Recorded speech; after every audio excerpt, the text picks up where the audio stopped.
समझिएला बनी ठनका धोती कुड़ता पहिर काई त डहकन सुनता बेटा के विवाह में। इत उल्हन सुनता बेटा के विवाह में। समझिएला बनी ठनका धोती कुड़ता पहिर का इत डहकन सुनता बेटा के विवाह में। इत उल्हन सुनता बेटा के विवाह में।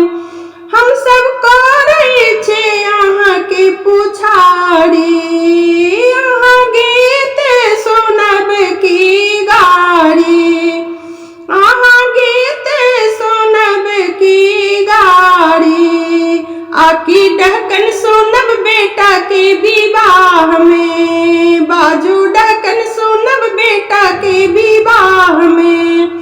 समझिएला बनी ठनका धोती कुड़ता पहिर काएला डहकन सुना बेटा के विवाह में। या समझी एक बात पूछै छी ककरा समंगलौ धोती ओ कुड़ता। या समझी हम एक बात पूछै छी केकरा समंगलौ धोती आ कुड़ता।